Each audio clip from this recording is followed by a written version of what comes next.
Welcome. I'm Carl Frederick, and I will be interviewing individuals for Kenosha Voices, an oral history project of the Kenosha County Historical Society in conjunction with Kenosha Community Media. I have worked in newspapers for more than 40 years as an editor and a reporter. 38 and a half of those years were at the Kenosha News. I am also a member of the Kenosha County Historical Society Board. We hope you enjoy these programs. I'm speaking with Michael Ventura, co-owner and general manager of Mars Cheese Castle. Welcome. Thank you. When did you get started in the business? It was about 1996. And how old were you at the time? I was, I was right around 6th or 7th grade. And what did you do? The first thing that I did was I was just hanging out with Grandpa, and he would take me around the store and show me things. And then I was able to clean his car. That was the first job that I did there. And I guess once I passed that test, then I could start working inside the store. When the first thing I did there was simple janitorial work, cleaning floors and bathrooms and things like that. So who founded the business? My grandfather founded the business in 1947. He and my grandmother, Martha, began the business. And his name was? Oh, I'm sorry, Mario Ventura Sr. Okay. And where did the name for Mars Cheese Castle come from? The name Mars Cheese Castle comes from a combination of my grandfather, my grandmother, and my father's name. Mario Sr., Martha, and Mario Jr., they all start with M-A-R. So individually and collectively, a nickname was Mars. So collectively, Mars Cheese Castle. Okay. So after you started in the store doing the janitorial work, what did you do after that? After that, my grandfather had me do every job that was available there. Working behind the cheese case, helping customers, stocking shelves, running cash register, bartending, working in our deli kitchen. We have a little bakery. I worked in there as well. And I did that for a number of years until I had really learned it thoroughly. And what was the purpose of doing all of those jobs?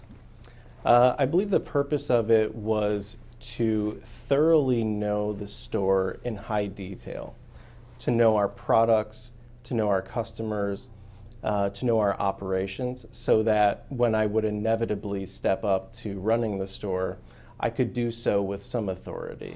Okay, and was that kind of a foregone conclusion?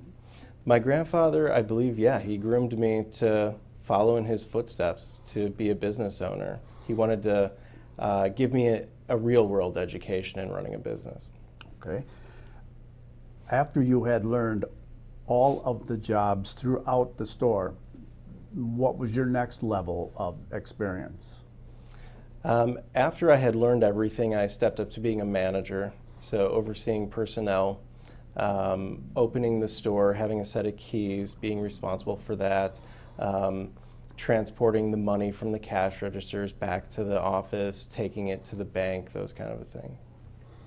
Okay, and was your path to where you are today very straightforward into the business, or did you detour in any way with education perhaps? I did take 2 other jobs outside of our family business. I worked construction for a while, and I also worked in a hospital as a phlebotomist. And I cherished those times and the lessons that they taught me about how 2 other businesses are run, and very differently. I brought those lessons back to Mars when I came back to it, which really helped me run the business. Why did you decide to work in a hospital? When I was going to college, I thought that I eventually wanted to be a doctor. And I excelled in biology in school, and I found the subject interesting, and I thought I could help people. So somebody suggested to me that I get some entry-level job in a hospital so that I could see what it was like, and I could maybe pick up some things that would help me make my decision. So I thought that was a pretty good idea. So I applied and got a job as a phlebotomist, which was really fascinating. I really loved the job, and I did that for about a year, exactly a year, actually.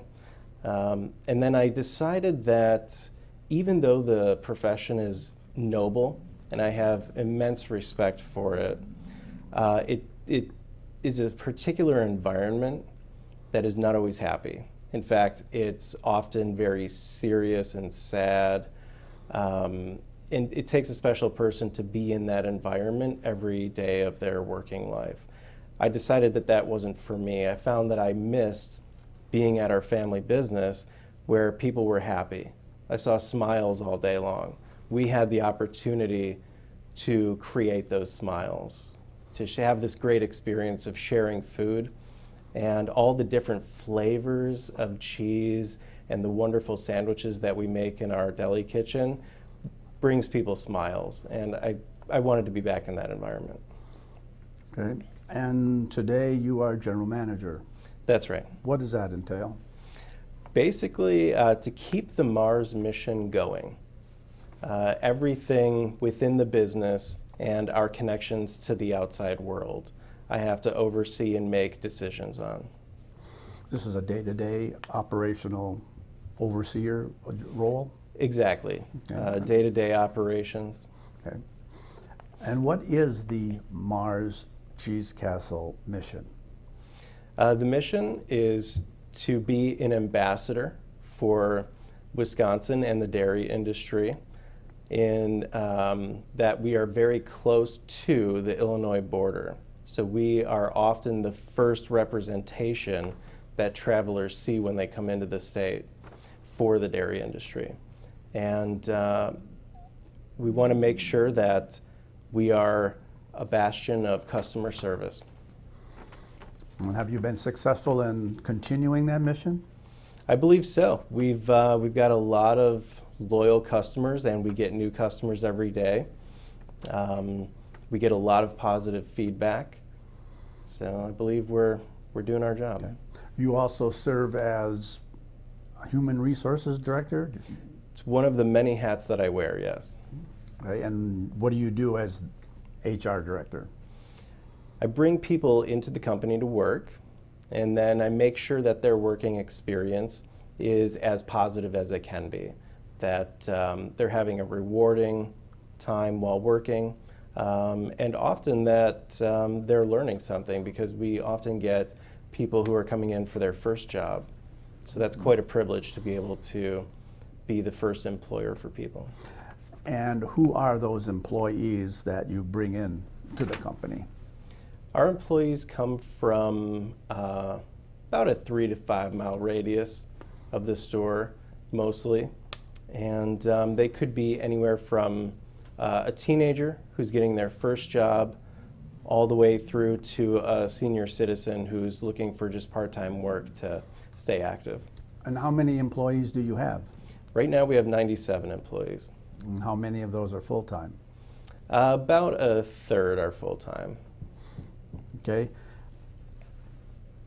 And when you deal with the employees, train the employees, I mean, what do you bring to their experience? What do you look for in them? What do you want to provide them with? An attitude, perhaps, or how you treat them? Absolutely, yeah. I've found that the one thing that employees have to have is dignity and respect, regardless of where they come from, regardless of whether or not they have a college degree, what family they come from. It doesn't matter. Everybody who comes in is equal. Everybody is respected. They're treated with dignity, and they become a team member truly. Okay. Did any of this type of attitude come from your grandfather or father or other in the store? Absolutely. My grandfather was a people person. He loved people, and that was not only true for his interactions with customers, but also with employees. He developed a good rapport with them. He worked alongside them. And I could watch as I came into the business and was learning lessons from my grandfather that all of the employees respected him. And I know that that's from my experience working elsewhere, that that's not always the case. And I found that really special, and it felt right to me. During the during the pandemic, what kind of challenges did you face? The pandemic came with many challenges. The first was safety. We decided to close our store for about 10 weeks due to safety, because at the beginning of the pandemic, we didn't know how bad the virus was going to be. So we did that for safety, and a lot of our employees were grateful for that they didn't have to risk being so close to the public. And then after we reopened, we kept some of our store closed for safety, our tavern and our kitchen for a while. Then when we reopened our kitchen, we did so in the safest way possible. We offered virtually contactless service where somebody could call in, we'd make it, and then we would bring it out to their car for them. And then it also came with a staffing shortage, which was brutally tough. We were down to a few amount of employees, but loyal employees who stuck with us. And I think the rapport that we have developed, that respect for each other, was crucial in getting us through that time. Because even though we experienced our fair share of the staffing shortage, we didn't have it as bad as other businesses. Also, people not feeling safe to shop in the beginning resulted in our business dropping to about a third of what it was. And now, after the pandemic is over, where are you now? The vaccine rollout was a huge turning point. Once that was available, I think people felt comfortable going about their lives as usual, which included shopping. And so now we're pretty much back to the business that we were doing before the pandemic. Okay. And you have a mail order business. We do, yeah. And what does that entail, and how much of your business is that? So in addition to the in-store brick and mortar, a lot of people want to ship cheese. They don't necessarily want to take it home, especially if they're traveling a great distance. So we have always offered to ship the products. And so our mail order is what we call that, the mail order part of our business. It's really popular around the holidays, leading up to Christmas. A lot of people think of us for gift giving, which is fantastic because, like I said, our products that we sell are fun. They're full of flavor, they bring smiles to people's faces, so they do make great gifts.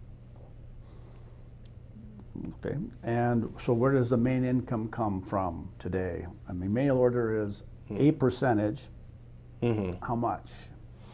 Most of our business comes from in-store traffic, travelers coming off of the main highway that we're close to, I-94. So, given the fact that people see the store traveling back and forth, how do you view your store relative to other places people might stop? Our store is special in that I think we've struck a good balance between offering a large selection, but also having our employees be knowledgeable about the product.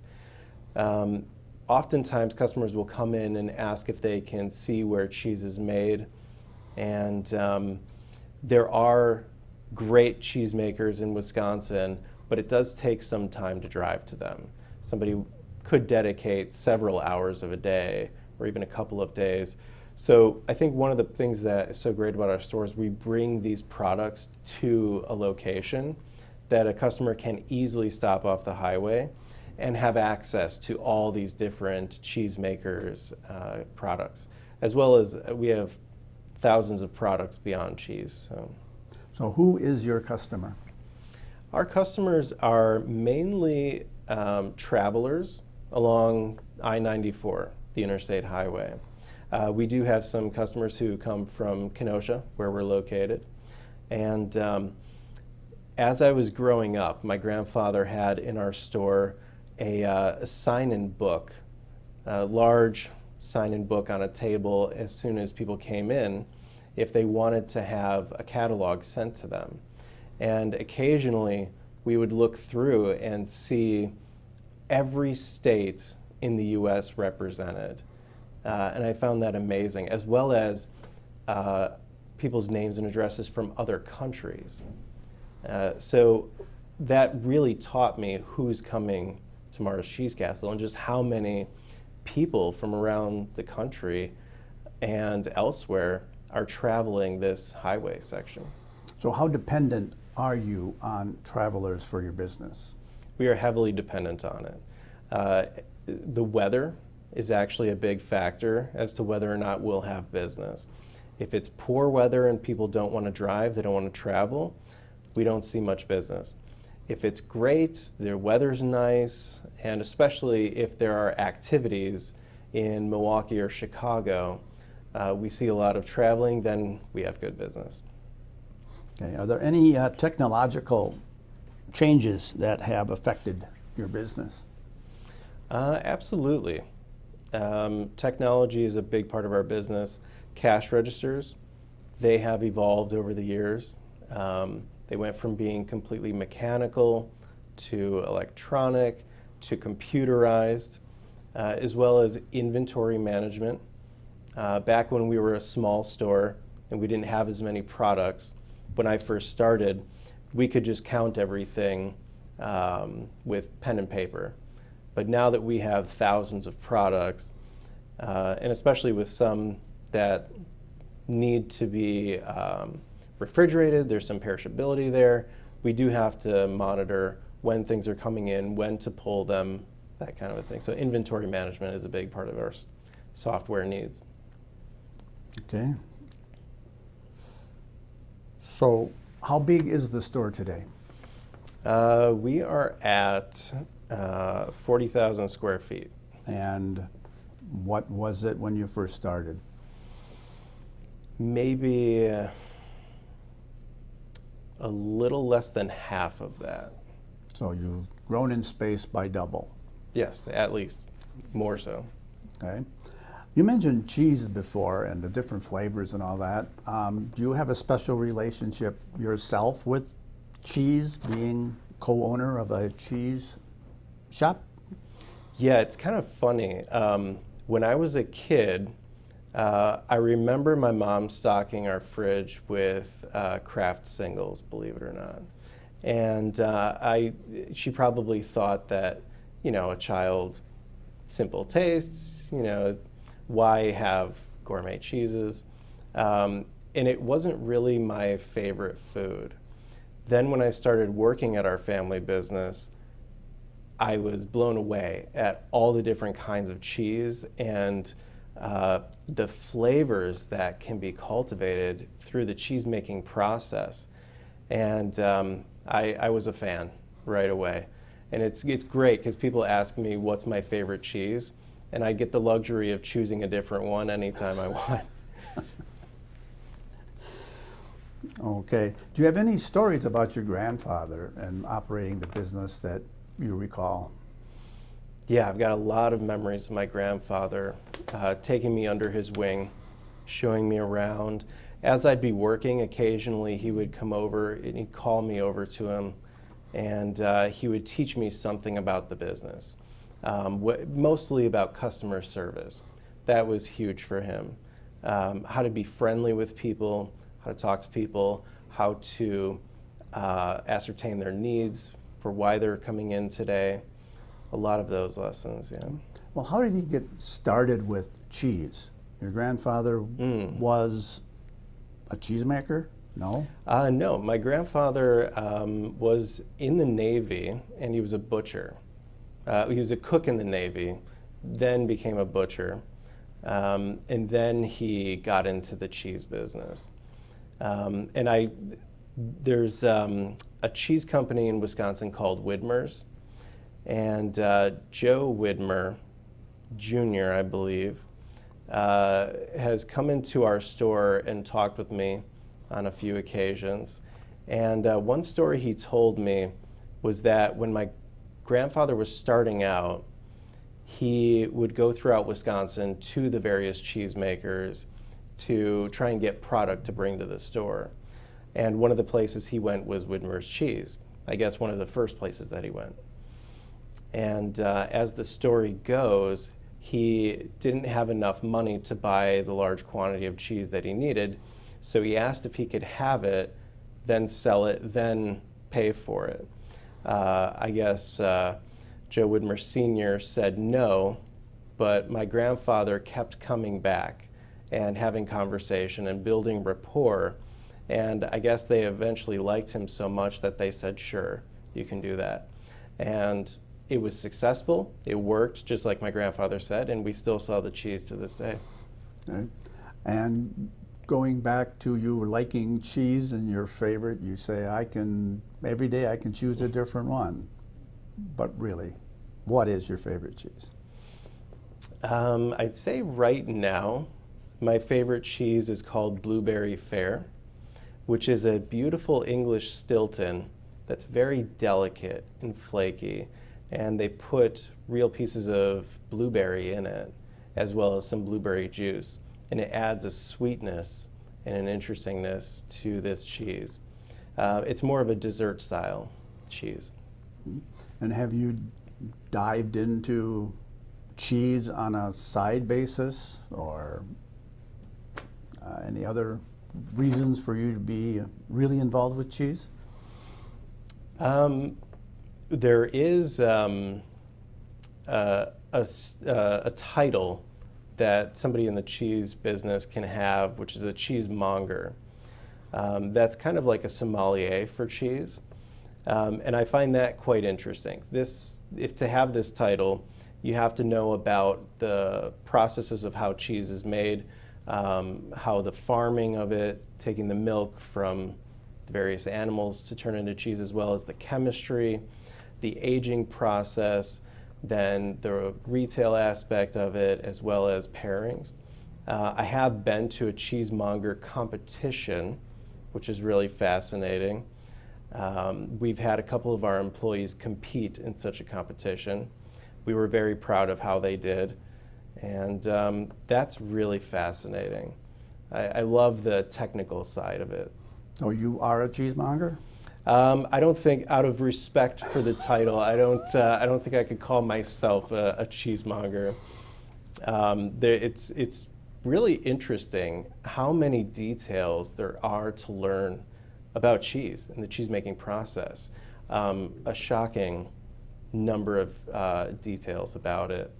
So, in running the business, my day-to-day is, thinking about things that may not be as fun, like personnel, staffing, insurance, what we're going to do for marketing. So I do actually miss the days when I was working directly with customers and in our cheese area, because I got to talk about cheese all day long. And at the time, I was well versed in our cheeses. I knew, the cheese makers who made them, and a lot of details about their product that I could share with customers. And as a store selling all these variety of cheeses, do you or somebody else visit cheesemakers around the state at any time, or do you just get their products? Most of the time, we can get the products either directly from the cheesemaker or through a third-party supplier. And one of the things about it is being able to taste it. Samples are a big part of our industry, not only for customers, but for buying cheese. One of the most fun experiences I've had, though, in the business was getting the opportunity to visit a cheesemaker on location. LeClaire Farms is a great cheesemaker, and we got to visit there and participate in the cheesemaking process. It was fun, but difficult. I have a lot of respect for cheesemakers and just how labor intensive it is. Have But you ever judged a cheese competition? I have not. That would be fun. Yeah, Do you have other family working in the store?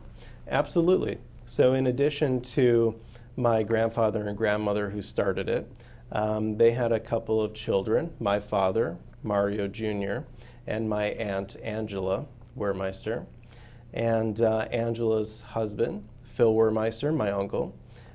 He's worked in the business for many, many, many years.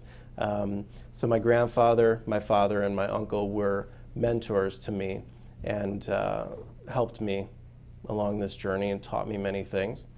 My brother, Christopher Ventura, worked in the business as well. He's 7 years older than me and was my manager, which was interesting, having my older brother as a manager.